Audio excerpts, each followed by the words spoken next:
Champion acted by Roshan, Anaswara Rajan. Movie గురించి చెప్పాలంటే movie అయితే మాత్రం నచ్చింది గాయ్స్. బాగుంది మూవీ. యాక్చువల్లీ స్టోరీ కొంచెము రొటీన్ అయినా మూవీని తీసుకెళ్ళే విధానం, మూవీ అంటే విజువల్స్ అన్నీ కూడా చాలా బాగున్నాయి. సినిమా క్వాలిటీ కూడా చాలా బాగుంది. అందుకే నాకు నచ్చిందని చెప్పాను.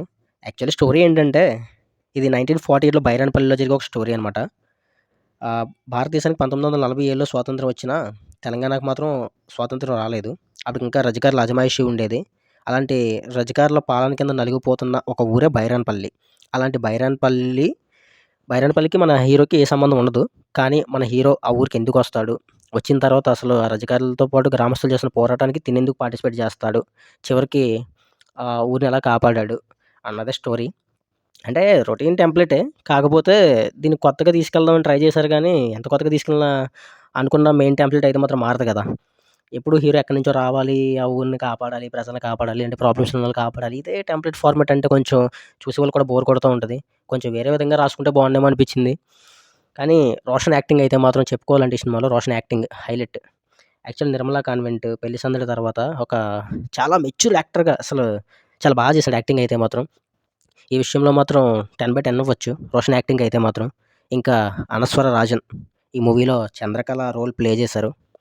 ఆవిడకిది ఫస్ట్ తెలుగు డెబ్యూ మూవీ. నిజంగా చెప్పాలంటే ఆవిడ కూడా అసలు ఆ క్యారెక్టర్‌లో ఒదిగిపోయారు, చంద్రకళ క్యారెక్టర్‌లోని.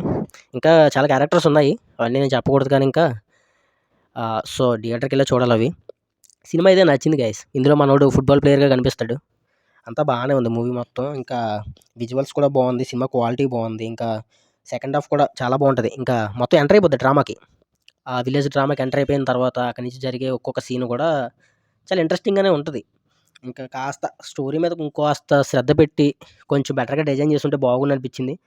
కానీ ఇప్పుడు కూడా బాగానే ఉంది. సో నాకైతే నచ్చింది గైస్ మూవీ. మీకు కూడా చూడాలనిపిస్తే చూసేయండి. ఇది జస్ట్ నా ఒపీనియన్ మాత్రమే. నాకైతే నచ్చింది మూవీ మరి. ఒకవేళ మీరు మూవీ చూసుంటే మీకెలా అనిపించిందో కింద కామెంట్ చేయండి.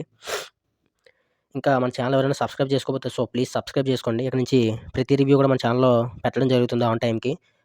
Isha movie review and Shambhala movie review కూడా ఆల్రెడీ అప్‌లోడ్ చేయడం జరిగింది మన ఛానల్‌లోని. సో ఇంకెవరన్నా చూడకపోయుంటే సో ప్లీజ్ చూడండి. మీ ఫ్రెండ్స్‌కి కూడా షేర్ చేయండి, లైక్ చేయండి అండ్ మన ఛానల్ సబ్స్క్రైబ్ చేసుకోండి. Okay guys.